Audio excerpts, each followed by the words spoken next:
Fire, in Los Angeles here has been wildly out of control. It's been a brutal week for Angelenos. The amount of misinformation and disinformation brought on by the internet has been horrific. But it was Tuesday morning, January the 7th, that the Pacific Palisades fire broke out around 10:30 a.m.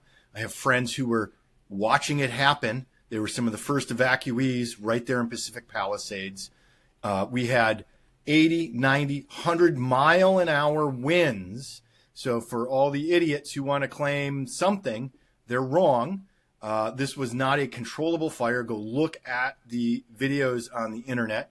It spread very, very rapidly. One of my friends that was there in the Palisades is actually a documentary filmmaker who made a film about this for Ron Howard. So she was ready and was able to escape very quickly. The husband stayed back. He and I have talked. He showed me his pictures. Essentially, like every 10 minutes, he was taking a picture of this fire growing. One of the things that I thought that was very interesting, regardless of what people say about water not being available, is there really wasn't that much of a fire response initially. And so by the time there was a fire response, and if they determined there wasn't water, it was too late anyhow. When there are hurricane force winds blowing on absolutely bone dry fuel. We have had 0 inches of rain since the start of this water season here in Los Angeles. Zero. And we had a wet winter last winter. So we have tons of fuel, 80, 90, 100 mile an hour winds. As of this morning here, January 12th of 2025, over 40,000 acres have burned across the 6 different fires. At least 16 people confirmed dead. I just want to give a little perspective on what 40,000 acres looks like. That is 3 Manhattans have burned so far here in Los Angeles. 3 Manhattans have burned. The Great Chicago Fire of 1871, when Mrs. O'Leary's cow kicked over the lamp, was a little over 2,000 acres that burned. And that was the Great Chicago Fire of 1871. We have over 40,000 acres. I know the numbers keep growing in terms of the number of structures burned, but I've heard numbers that grand total across the fires here in LA that it's well north of 10,000 that have happened. And it's been a nightmare. One of the things that people have to keep in mind, I just want to let everybody know, my family has been safe. We've been in evacuation warning zones at various times, but we've not evacuated. I've been just far enough away from the fires, but it's been very scary. My son went with a family up to Santa Barbara who was able to escape, so he's got clean air up there. We had an evacuee staying with us for a few days, and I am actually, this is going to sound crazy, but it's the Angelenos have absolutely pulled together. You know what? F everybody who wants to attack California. F everybody who wants to attack Los Angeles. We as fellow Angelenos, sorry if I get emotional, I'm in the middle of this thing still. And it's been very upsetting to be, every couple hours, oh crap, a new fire is broken out. People I know fleeing for their lives. But Angelenos, go to the store, the shelves are empty. It's not hoarding like COVID. It's buying to donate. We are emptying the shelves of our stores to go give it to our neighbors to help them out, to invite them into our homes, to go and give and help. It's the greatest thing in the world to watch everybody in Los Angeles pull together, with the exceptions, of course, the political a-holes who want to turn this into some little gotcha game of politics. They can go shove it up their rear ends and keep it there, and hopefully it metastasizes until they learn better. But right now, we have fire crews pouring in that have poured in from Mexico, from Canada, from Washington, from Oregon, from all over California, from Nevada, Utah, Idaho. The Navajo fire jumpers sorry, I get emotional, are here.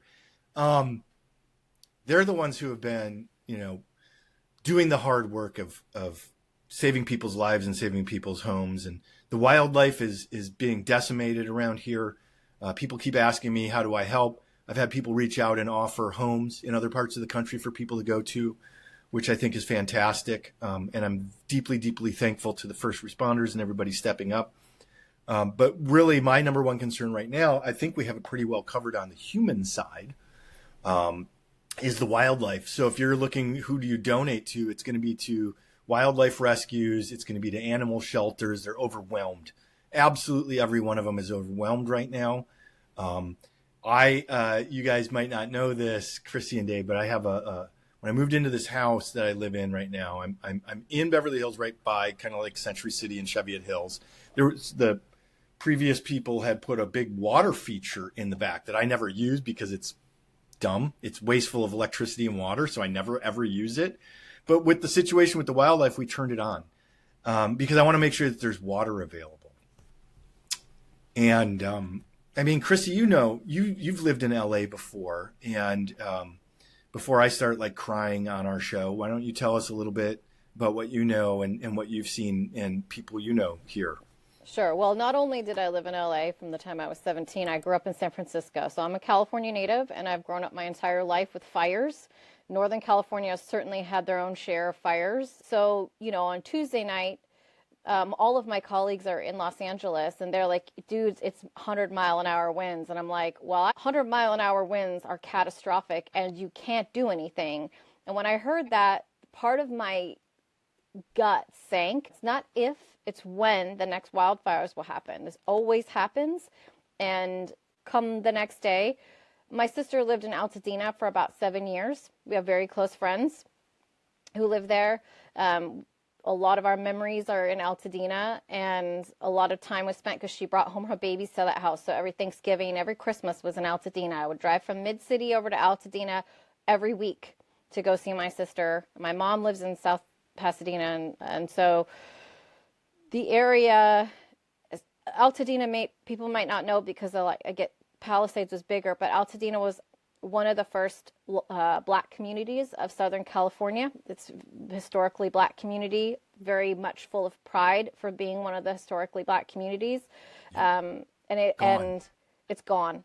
Like my sister's house is gone. All of Altadena, it would be like any place. It would literally be like someone saying all of New Orleans just burnt down, right? It is gone.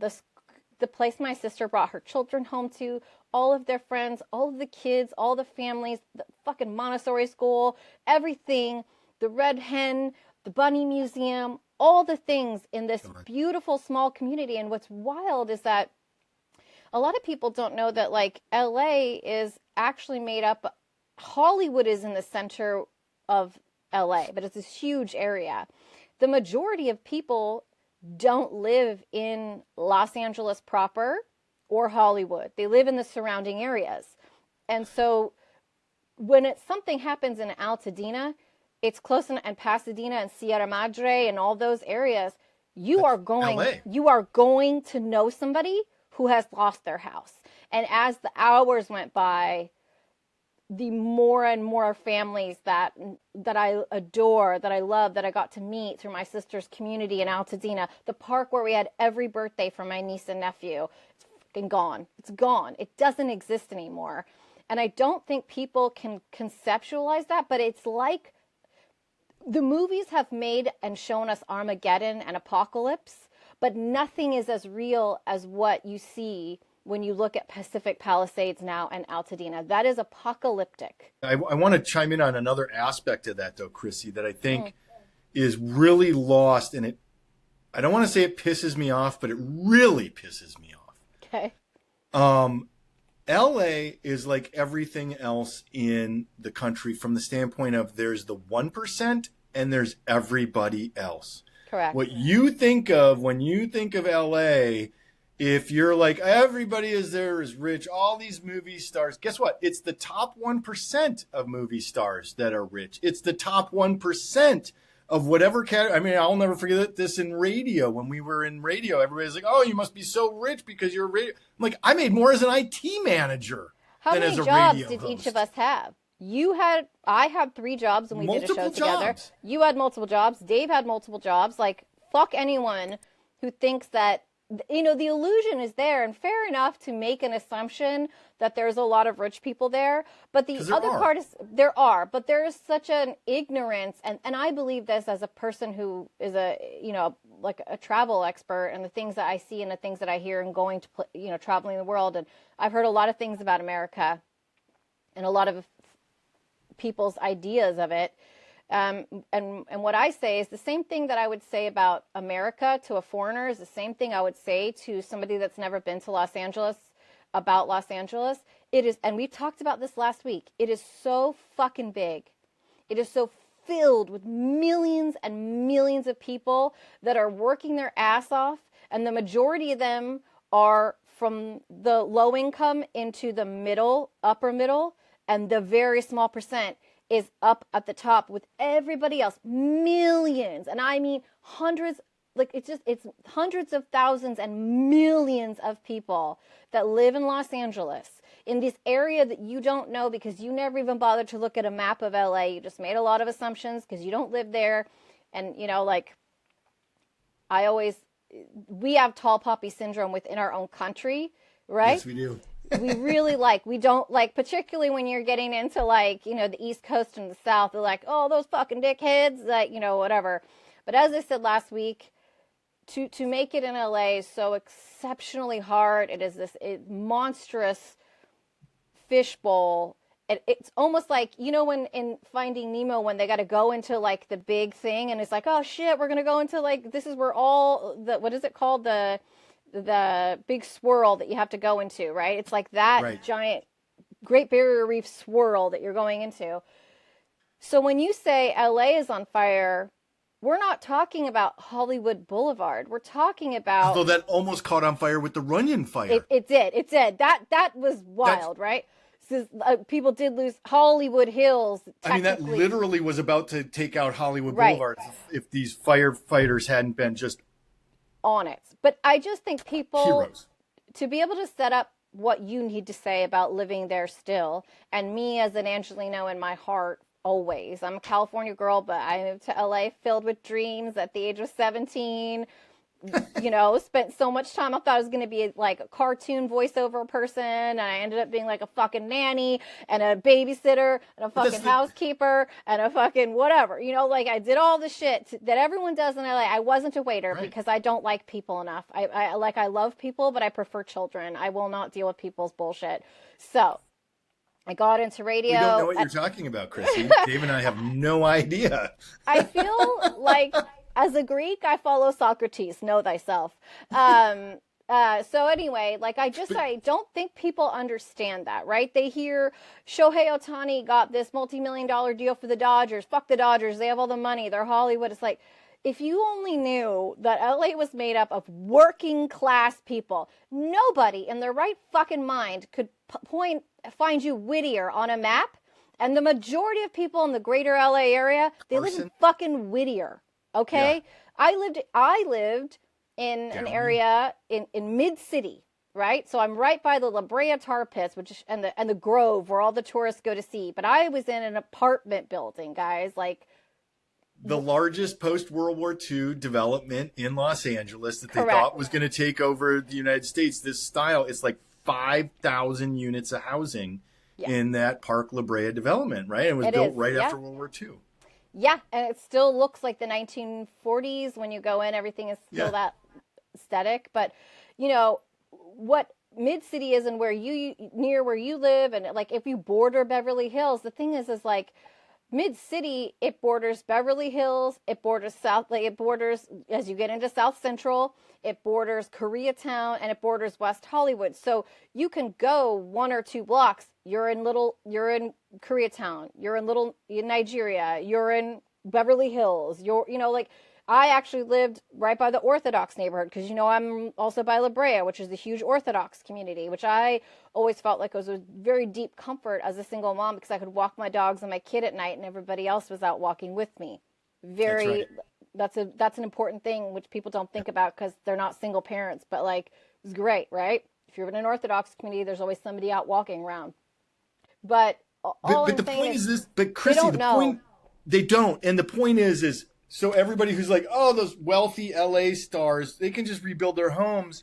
What you don't understand is that 99% of the people are not and cannot and don't have the resources. And even if they do have the resources, to lose an entire lifetime of memories, of maybe multi-generational family heirlooms.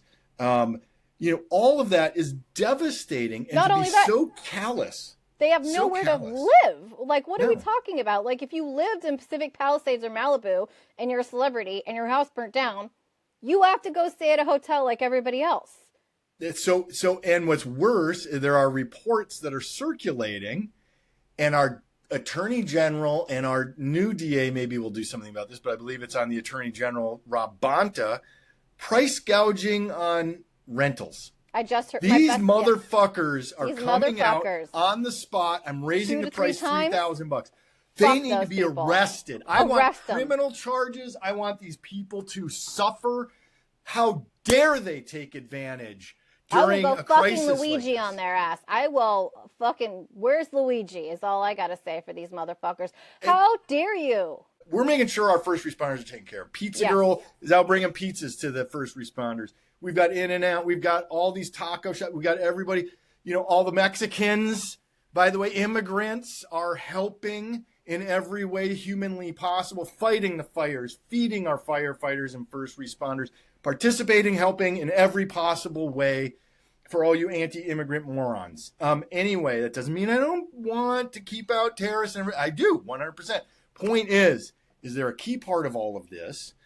And we have lots of great businesses that are doing the right thing. And then you get these absolute horrid piles of garbage who see it as an opportunity to take advantage of others. And if our government doesn't do their job, prosecuting every single possible last one of them, it's shame on them. And we as voters have to react accordingly. Well, you also as consumers get to say, if it's people that have multiple rental properties and are price gouging, and we expose these people, all those people are on LinkedIn or have jobs or are available. Fuck them. I hope we plaster. I would invest in buying billboards saying these people were pieces of shit, because that's what people see in LA every day is the fucking billboards, right? And by the way, have you ever seen that? Sometimes people do billboards like that around here. I am so petty, I would do that. I am that fucking petty, I would. I will fundraise for it. But it's just so bad that it's like, come bad. on. It's just such a bad situation. So you have no basis to attack the governor. The facts come out, especially the governor. What the hell? I always find that weird. That's pure politics because they know he's going to be running in 28. So they're doing everything to try and undermine him now. Mayor Bass got off of a flight from Ghana, and I have to assume she just woke up. She's a great speaker. And for her to be, you could tell she was half asleep coming off that airplane as they stopped her. Well, it would have been like a 20-hour flight. I mean, it's fucking Ghana. It's not close. And maybe she took Ambien or Xanax. I don't know. A lot of people do on those flights, and that's how they end up doing it. But I drink a lot of champagne, and I'm out, and then that's it. But that's just me. And I don't drink anymore, but I will drink on a plane to knock me out for a few hours. And I know they all say don't do that, just drink water. But guess what? That's my chance to enjoy some champagne. Bubbles in altitude, baby. Boom. Yep. Feels so good. Anyway, not that I encourage drinking. I'm on a plane. I'm not driving. Anyway. But these political attacks are just an absolute pathetic joke. You're telling half the story. We're in the middle of the damn emergency. First of all, this is like COVID. Well, China did this. I want to know where COVID came from too. But while millions of people are dying, how about we focus on that, you dumbass, instead of political points? Absolutely. Do I think that there's a serious question about whether or not the Chinese Communist Party had something to do with covering up the origins of COVID? Yes. Does that matter when you're in the emergency? No. Just like now. Was the fire department budget cut? Well, when you look at the data, no, it wasn't. So what's this fire chief out there doing? Covering her ass is what that is. Okay. And so I don't believe it until and the governor already signed a letter saying we are going to investigate. The investigation begins now. Make sure you're gathering all the information, protect all the information. Nobody delete anything. Unlike the Secret Service did with January 6th attack on our Capitol. Oops, all the text messages are missing. Nobody got in trouble for that. But the governor is already on it saying, hey, we're going to investigate. We're going to get to the problem. That's what it's called, a post-mortem. I know that sounds bad, but in every industry, we have something called a post-mortem, where after an adverse event occurs, we gather all of the information. We then go, okay, what could have been done differently? Who was at fault, essentially, and what can be done differently so the next time this happens, it's handled better. Again, maybe some of these things are true. We don't know that yet. Right.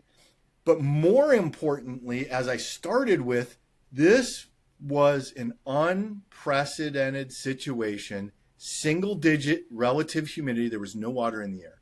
We haven't had any rain. Everything was absolute.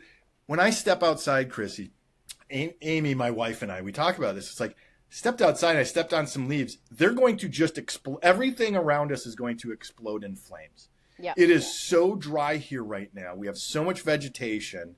And well, they should have cleared all the vegetation. These are forests in urban areas where also what people don't understand. So like I drove through Moore Park the other day, Crissy. That's up by Simi Valley. Yep. Drove through Simi Valley and Moore Park. That's the Reagan Library. Yeah, Dick, that's where Reagan's library is.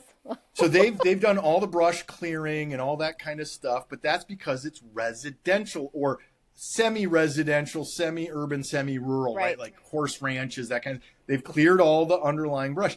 You're talking about the Santa Monica Mountains, the Los Angeles forest, all of that kind of stuff. To go and clear all brush. First off, you're going to be stopped by lawsuits by environmentalists saying you're killing off all of our wildlife by doing that, which is partially true as well. And so you can't just go clear everything. This idea that, well, Donald Trump said rake the forest in 2018 along with MTG's space laser bull. BS. Watch out for my Jewish space laser. And which I still have never received. But the point is everybody wants to second guess. I'm telling you, we are going to find out exactly what happened, and most of you are wrong. I'm just telling you that right up front. Most of you are wrong. So scoring political points during a disaster. Can you imagine, like Ron DeSantis did during Hurricane Sandy on the East Coast? We're going to withhold aid for politics. That is one of the most anti-American, anti-Christian, anti-Jewish, anti-everything everybody believes in. But nowadays, you guys believe, and I'm saying you, not you, Crissy and Dave, obviously, but all of you idiots who are taking advantage of political points right now, you believe that's the right thing to do. You're a horrible, horrible person. I'm sorry. You're an awful person. What about, and I mean, you guys, correct me if I'm wrong on this, the last hurricane that came through that was supposed to come to New Orleans skipped up and like basically destroyed Appalachia and North Carolina, right? All of that is Asheville, and just above Asheville, completely flooded away.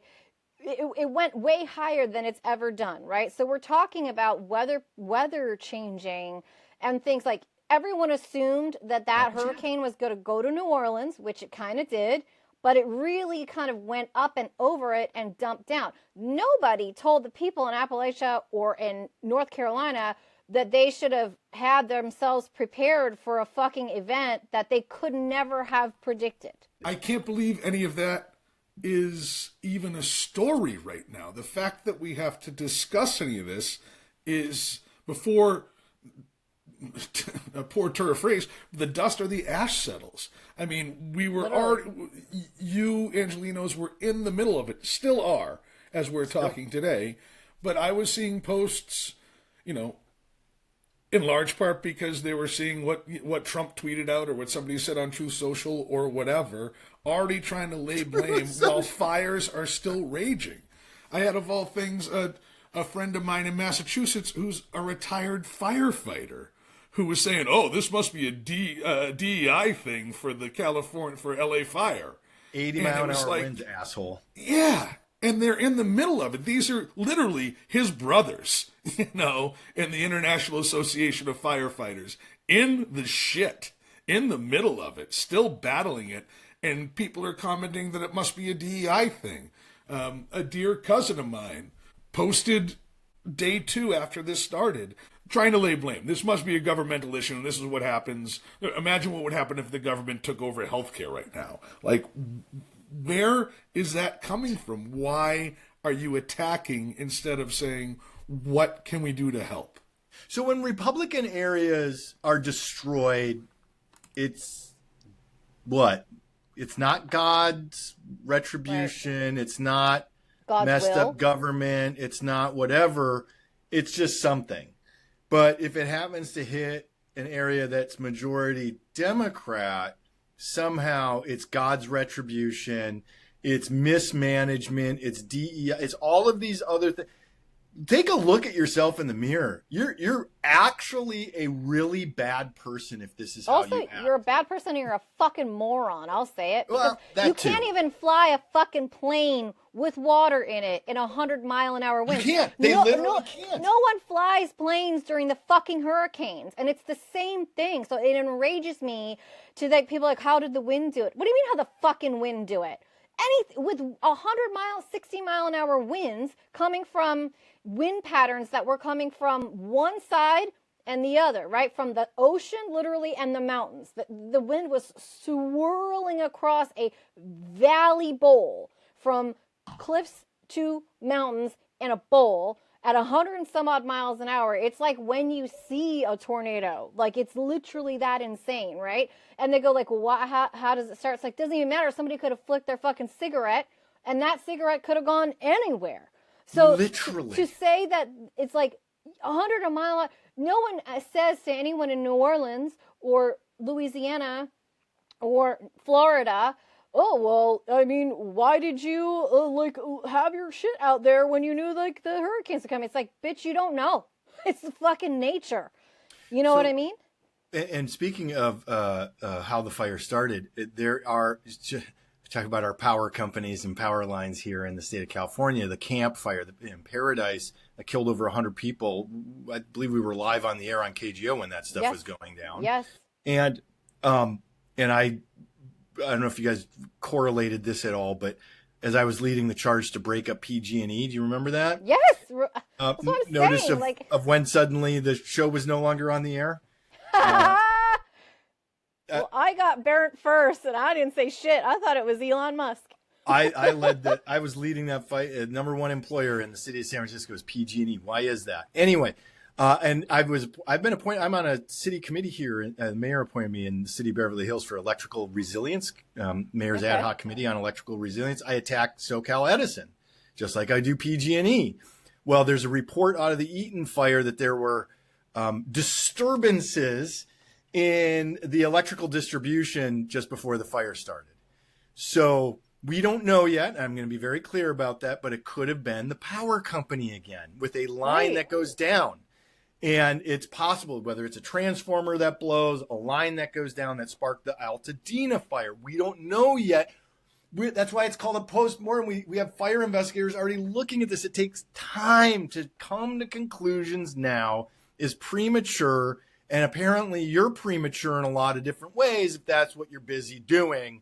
And I'll leave it to your imagination. But I want to point out one of the other areas that I think that nobody wants to talk about. I think maybe, Crissy, I saw you say something on social media about it, but I've been talking about it, is the air. So I'm not in the fire.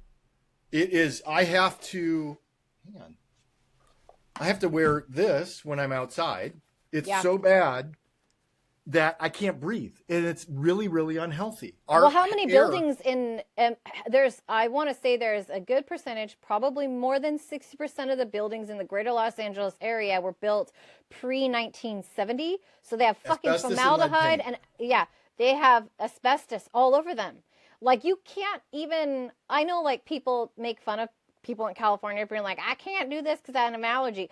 But people in California, and particularly in LA, you can't really rent if you have an allergy because you would never find a place to live that maybe doesn't have asbestos in it. So to conceptualize asbestos burning and dropping all over millions of people floating in the air, like, I mean, all kinds of chemicals. It's not even it's just unbelievable. It's everything. Everything's on fire. It's creating horrific pollution. I just want to point out, I don't know if you guys remember, we used to do a segment called the CEO Spotlight. Yes. And one of the people I interviewed was a company called Molecule with a K. Oh, yeah. That does these air filters. Well, I bought a bunch of them during COVID. because it kills it. viruses, and it's like one of the few air filters that the California Air Resources Board approved or whatever, that it reduces like volatile organic compounds. It actually destroys the pollution. It doesn't just capture it. And so where I live, so I have one of these Molecule Air Pros that has a built-in air quality monitor. This right now at my house is still 261. But on Wednesday, my air quality was still good. And then the Altadena fire started, and you can see the line starts to touch some red there. Wow. And then Friday, that blue is exceedingly unhealthy. I mean, you shouldn't be doing any exercise. You need to be wearing a mask. You need to be doing... We have all these air filters running in our house. This is Saturday all day. It's that bad. I'm waking up with ash on my car. Let's see. Like here's snow. Yeah. Yes, it's like, here's today. It's just finally, we had some onshore breeze this morning. So it's finally starting to dip down just into regular bad unhealthy. On top of all of that, I'm worried about everyone I know there who's older or who has experienced long COVID. And I know a shit ton of people because most of my family and friends are in LA. If you had COPD and you live in Los Angeles, you are dangerous. In a dangerous situation.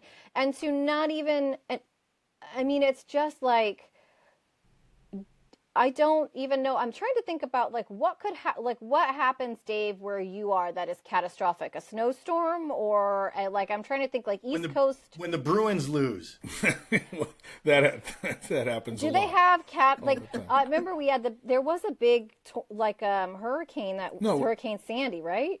Hurricane Sandy. There wasn't as much loss of life up here, but even though we were hundreds of miles from where the eye hit in New Jersey, neighbors' properties were condemned and had to be torn down and rebuilt. A hotel and restaurant I used to work in that survived massive hurricanes in 1938 and 1954, that was condemned.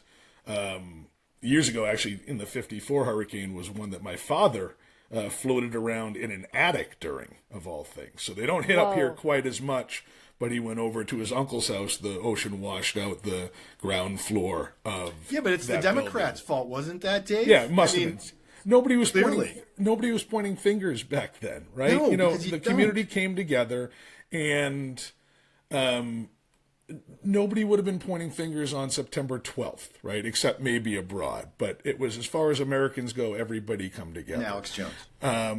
Asheville, hang on. The last hurricane in Asheville, nobody was pointing fingers in the day after. There was a time when the government was responsible, and the first person who said it was Kanye West. He said, George Bush doesn't care about black people. And the fucking Army Corps of Engineers were the reason that the levees weren't fucking looked after. So that, under a Republican-run government, was the government's fucking fault. But it wasn't. No one in New Orleans has. Everyone in the history of New Orleans that I've met that experienced Katrina has never said, fuck the Army Corps of Engineers, fuck the Republicans, fuck the government, fuck this. I mean, they say that about some of the mayors, but again, a mayor is local, right? Fair enough, Ray Nagin. But on a state-run level, if you're going to shit down fucking governors' necks, why is the jewel of the South? How did the Army Corps of Engineers not be held responsible? They knew they had levees there for a reason. So actually, if you want to flip it, you could say this is just what the Republicans did in fucking New Orleans when they couldn't run their fucking state, and it's still underfunded in that state, and they still have issues with hurricanes, and there's still people dying from hurricanes because they can't get the infrastructure right, and they allowed a racket for the fucking insurance companies, just like they did in California. These insurance companies are all a fucking racket. All those people that got canceled on January 1st in California, it's the same shit in New Orleans. You can't even live there anymore because you can't buy a house because of the insurance company. I'm going to say something that's going to piss a lot of people off. The insurance company's actuaries were right. It's true. They said there's no way we can afford to insure this. The fire risk is too high. There's too much value. We literally, no matter what you pay us, we can't insure you.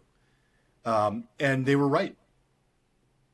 And I'm not saying that that's right in terms of wow, that was a good way to handle things. It's not. But this goes back to the Paradise Campfire when we were on KGO, which is if you build in and this is the conundrum in California, if you build in a fire-prone area that also has earthquakes, so building a concrete home is not as feasible, right?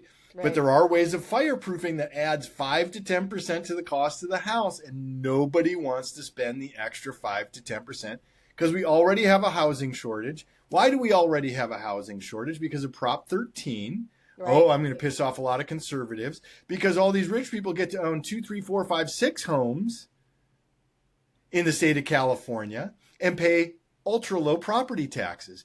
Most other states have really low property taxes for homesteaders and extra low for elderly homesteaders, right? Meaning my property tax rate is really low because it's my primary residence. If it's a vacation home, we should tax the hell out of it. Tax the hell out. Right here, I'm going to piss off every real estate person around here because that's huge business. But Beverly Hills, half the houses are not primary residences. They're empty half the year. Yeah. And tax the hell out of it. If it's my primary residence, I should get a big discount for that. If it's your luxury second residence, tax it. Triple the tax rate, overall, and give huge deductions for homestead and for elderly homesteaders. So they don't get kicked out of their homes. That was the intent behind Prop 13. And that's not what ended up happening. So we have a housing shortage because of greed from Wall Street after the '08 crash. They've been jacking it up.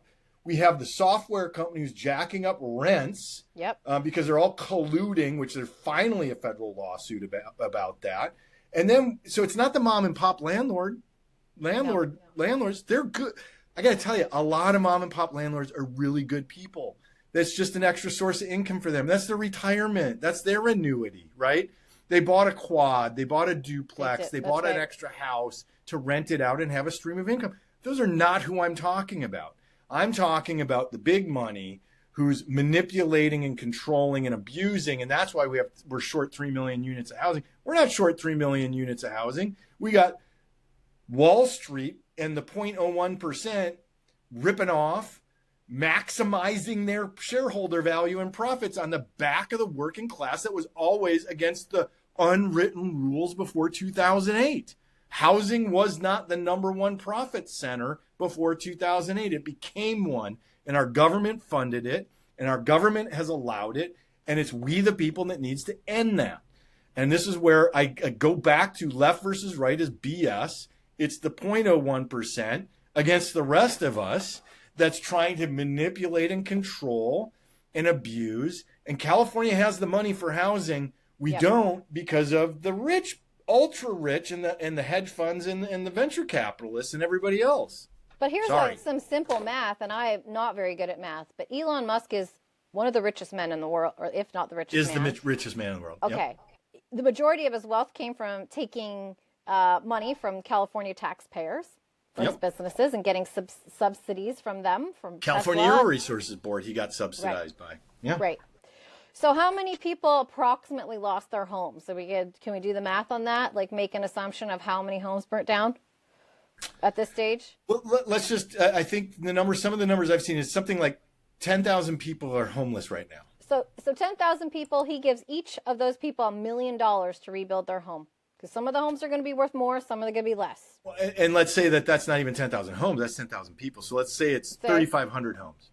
Okay, so he gives 3,500 people each $2 million. How much is that going to cost him? That's $7 billion. Okay. I'm pretty sure he has that to spare. I mean, correct me if I'm wrong. He's worth over $400 billion. Right. $7 billion he could just literally give to the taxpayers of California who have allowed him to be a very rich man. Well, hang on. So people that are way less rich than him. Oh my gosh, the Scream Queen herself, Jamie Lee Curtis. Okay. She just donated $1 million. Right. Yeah. She's not Elon Musk wealth. No. No. We have people around here who are stepping up and donating. Jay-Z could rebuild Altadena and make it a historically black, dedicated neighborhood to himself with the money that Jay-Z has. Just to be clear. Just saying. Just saying. LeBron James could rebuild Altadena. Yeah, and not to take anything away from their effort and their integrity to or whatever. Jay-Z, I don't know about, but LeBron James, theoretically a good guy. They have more money than you could ever spend in a lifetime, and we now have communities of people who've spent their entire lives to buy houses that are worth $500,000 or less in Altadena, to be clear. Yep. Everybody could just chip in, and it wouldn't even be an insurance person's problem. And that would be way less like you want socialism. That would be exactly what these motherfuckers are talking about with trickle down. Oh, the capitalists, right? Okay, well, trickle down some of your fucking money that you have to the people. So this is what need a handout. A lot of the Republicans, this is their complaint. We pay a fortune in tax, and this is actually the right and the left both. Again, I keep going back to this idea that's ridiculous. We pay a fortune in taxes in California. What are we getting for it? What are we getting for it? There are things that we get. California does a really good job of making sure that people have food. We have CalFresh, which is our essentially food stamp. We have Medi-Cal, which is amazing, making sure that people have access to health care. We do spend some tax money well, and then there's huge sections of where our tax money goes. It's like, well, where did that money go? You just took a few $1 billion and we got absolutely nothing for it. So let's talk about how road construction is an oligopoly here in the state of California. So there's basically 3 companies, maybe it's 4 or 5, but it's an oligopoly. There's no incentive to build roads at a better price. None. Zero. Because we've allowed a couple of companies to take over road construction. That's just what about an water? example. Water is privatized. So when everyone wants to talk There's shit about California, one couple that owns 60% of the water in the state of California. Wonderful fucking Resnicks. pistachios, the Resnicks. They bought the water because what happened was California told them, dudes, it's way too much for you guys. You take up way too much resources with your water for your pistachios. So they were like, well, fuck you. We're going to buy Fiji water and we're going to buy a fucking water company. Then we'll have all the water we want for our pistachios and our Fiji water and our fucking palm water and all our other products that we need that use way too much water. Right? So pistachios are worth it, though, I think. Where does the money also go, the tax money from California? It goes to prop up shithole red states also. Because California is always one of the donor states, giving more to the federal government than it gets back per capita in tax money. Yes. So California, and most of those are blue states that are like that year in, year out, have to take care of themselves and then send more money to the feds than they get back that go to a lot of the historically red states in the middle of the country, in the southeast, and props them up. And yet what happens when California faces a disaster? All the people in those red states jump on social media and say, oh, the movie stars deserved it, as if there are no teachers and cops and firemen and bartenders and busboys all the way along the way who live in Los Angeles County and are dealing with this right now. And you prop them up all the time, and now they're keyboard warriors from afar like F California. Well, that's why I hope a number of them are able to see the light in what they're doing wrong and correct their ways. And then sometimes that happens, right? And that's what we hope for, is that people see through it. Again, so I see Crissy's face, but let me phrase it this way. I'm not always mad at those individuals who go down that path, because that's all they're fed. Right. Yeah. If you're only fed, that's like these North Korean soldiers that they found in Ukraine, still going, I'm happy to die for my beloved dear leader. Because if that's all you've ever heard. Or they're like, woo, porn. We can't even begin to pick up the, we're addicted to porn. Yay. We've never seen this. Woo. Fight. What are you talking about? I have my own things to do right now. But they found diaries from one of these North Korean soldiers now that just came out, and he literally was like, "I'm happy to die for dear leader." And it's like, what? So that's why they don't surrender; they just die, and because that's what they're brainwashed. Islamist extremists do as well. Like they are just. But that's my point with a lot of the red pillars, ERS, right? Yes. Is that if that's all you're ingesting, and so the people I'm mad at are those who manipulate and abuse and take advantage of that. Which is Donald Trump, because from the jump, every time something shitty happens, he's the first person to put the narrative out there. When it was the New Orleans shooting, he said it was an illegal immigrant. All these right-wing talk radio hosts in 2015, 2016 were anti-Trump until they saw he was going to win. They literally hated Donald Trump because he's not a conservative. And they all sold out. They sold themselves down the river to go, oh, well, my audience seems to like him, so I'm going to change what I claim to believe to get more money. Who did we think it was in 2015? I can't even remember now before they poo-pooed Donald Trump. When they were poo-pooing Donald Trump, who did they really think was their candidate? Ted Cruz? Oh, I can tell you, it was Ted Cruz. Ted Cruz was a key one. Marco Rubio was up there for a number of them as well, because he was the classic kind of centrist Republican. Jeb Bush was one also. Jeb Bush, that's right. Nobody liked Jeb Bush. Please laugh. Please clap. No, please clap. Please clap. Please clap. I think the next president needs to be a lot quieter, but send a signal that we're prepared to act in the national security interests of this country to get back in the business of creating a more peaceful world. Please clap. And it's not that we don't like Jeb; it's that he was a terrible candidate. And but the point was, there was Ted Cruz, there was Marco Rubio. Yeah. They were two of the key people that were running, that were classic, whether they were moderate conservatives, which Marco Rubio used to be, or the hard conservative was Ted Cruz, who's, I don't know if I believe a word that comes out of that guy's mouth, by the way. I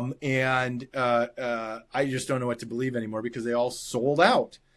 And that's what happened. And so my point is when we talk about somebody who lives wherever and all they get is this certain stream of media, yeah, we can blame the origin of that. But once you're in that ecosystem, you're deprogramming a cult member at that point. It's well documented how difficult that is. It's very hard. And so it's the manipulators, the users, and the abusers who I really hold responsible for what has happened. I blame the manipulators first also, but at the same time, I'm not going to let the audience off the hook ever, absolutely. But especially right now. Again, you don't think you think there are no teachers who live in LA who are dealing with the fires right now. You think there are no cops. But teachers in LA are rich. Otherwise, how can they live in LA, Dave? Everyone's the 1% in LA as far as they're concerned. But I do think I'm not going to let them off the hook.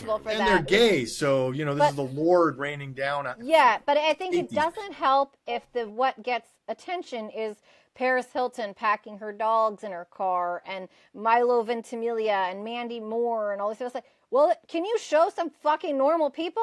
Like, dear CNN, Anderson Cooper was in Altadena when it was literally burning to the fucking ground. And it's like, okay, cool, but I didn't see a lot of that on social. And I know a lot of people are like, hey, I didn't see a lot of, Crissy, I know you said your sister's house burnt down in Altadena. Yeah, I didn't even know that existed because I just really saw Pacific Palisades. And I'm like, yeah, here's the deal. Like, that is the media. So why is TikTok going to be banned? Yeah. The problem is like, when this happens, it's so hard to combat all the different things. And if you think about it, on social media, what people want to see is Paris Hilton fleeing. They want to see Heidi Montag from the hills crying in her car because her house burned down, because we're sick fucking people because of social media. And there's always been a sense of humanity where we love the Roman Colosseum. We love to see people eaten fucking alive. It's a sick part of us that that has only, I think, been made worse in a weird way by social media, because at least when we're fucking stoning people and watching, Marie Antoinette's head get cut off, that's sick, right? We would go out and watch, what's his name? William Wallace get fucking ripped to pieces on the fucking thing and torn from the, all right. Mel Gibson did lose his house. Yeah, right. But it seems less insipid or harmful or disturbing while we're doing it on social media. It is equally as disturbing, if not worse, to have that much, because it's not just one country watching its king's head get chopped off. It's not just one, it's like an entire world swirling. And then you also have fake bots and bot farms in Russia who are adding this it's like everyone's turning the volume up, right? And that is so destructive and evil and fucked up. And it's like, honestly, we are watching the fall of Rome as humanity as a whole. It's like, grab your popcorn, man, because this is like, you want to talk about your fucking Roman Empire, red pillars? You're about to be eaten by a fucking lion, and you're the one. Not sorry. everybody who talks about the Roman Empire is a red I pill. understand that, but like, if I see one more fucking broham with their fucking "My Roman Empire is this," my Roman Empire is thinking about you getting fucking eaten by a lion, like metaphorically. My Roman Empire, Crissy, is the fact that they developed a concrete that is so superior to anything we have used for the last however many hundreds of years, including to this day in the United States, that was self-healing concrete. So they built it once and it lasted well over 2,000 years and continues to last. But we build shit that falls and breaks after 100 years because we buy shit from Temu. Because there's money in it if it falls and breaks after 100 years. We can't build roads that are going to last forever. We know exactly how to build roads. The Germans do it. We did a section of 280 that did it up in the Bay Area, but we don't build highways like that because it costs a little bit more up front, and then there's not all the back-end maintenance to make money on. So it's the problem when capitalism invades all of government too, like the privatization. So like the UK has privatized water. California has privatized water in part. Yes. There are certain things that need to be publicly run, but they need to be well run. And we can run things well. It's that we allow grift. In 1960s, my dad was an apprentice for an electrical engineer who was working on a project, and I'm sure you've heard of it, whereby the highways and streets would be run off solar energy, and the cars could run on top of it and be charged, right? My dad worked with this guy on this project. Mysteriously, their building burnt down one night. Mysteriously. No other buildings. Crazy. Mysteriously. There was an electrical fire. Mysteriously. That's like there's a meme that goes across social media. I just got on an airplane and I heard a guy say, I just discovered the cure for cancer, or I just discovered how to get cars to run on water. And it's like, my plane is going down. Yeah, don't say that. Like, what? Get him off. I know. I don't want to be on the plane with that guy. Yeah. These are real scary things. Again, I want to encourage people to open their hearts and their minds to what's happening when people are suffering tragedies. Support the animal and wildlife rescue organizations right now. I donate money. People need money. They don't need more. It's very easy for people to say, we'll get a blanket drive. We'll get clothing. They don't need your clothing. We don't need your old moldy clothes either. That actually causes problems at the centers. Correct. No, they don't want your shitty clothing. They need money. From raising money for hurricane people, it's the same thing. Whether it's fire or water, it's the same thing. If you have no fucking home, the blanket doesn't really help, and your fucking shitty donated shirt does not help. Give money. People need money so that they can rent hotels. They need money so that they can rebuild things in their lives. In the case of these fires, they need money for cars. The cars just burnt. Oh, it's horrible. And one last thought on that. They just announced the winds are picking back up. And there's going to be new warnings through, I think it was at least through Wednesday. So, if you are religious, we'll take your prayers. Right. If you're not religious, we'll take your thoughts and your donations. And if you're religious too, you can still donate. But the point is this isn't over yet. We're still in the middle of it. And it looks like the winds are about to start picking up. It's calm right now. By the way, on top of this building next to me is a U.S. flag that got absolutely shredded. That's how bad these winds were this week. Just destroyed this gigantic U.S. flag on top of this Bank of America. I'm just saying seven billionaires could get together and clear all that up and buy everyone's house for them and then call it a tax write-off anyway. So I don't know why they don't. You don't become that wealthy by being generous to others in the first place. God damn it! Didn't we all just watch fucking Mickey's Christmas Carol and Ebenezer Scrooge and every fucking version of that story, and we not learned shit? So maybe asking for the masses to understand allegories like that, or the story of Christmas in and of itself. Forget all the movies and things like that. Jesus didn't do nice things for people. He didn't hang out with prostitutes. He didn't help the poor. What are you talking about? Jesus would have hated Los Angeles, I'm sure. He would have fucking hated those guys. Yeah. Dave, on the way out of today's show, and I have mixed feelings about Bernie Sanders, but there are things about him that I really appreciate. We ought to play the little clip out of the Lebanese parliament where a member of the Lebanese parliament cast a vote for Bernie Sanders to run. جوزيف عون شبلي الملاط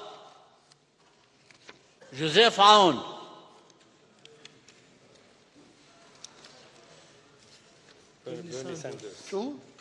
بيرني ساندرز ملغات جوزيف عون. That happened this week. No way. Guys, please stay safe, be well. Ethan, keep your mask on and stay safe.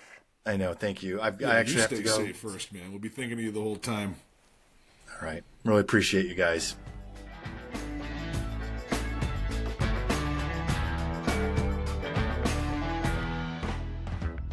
Now we're addicted to porn. Yay! We've never seen this. Woo! I have my own things to do right now. Please clap.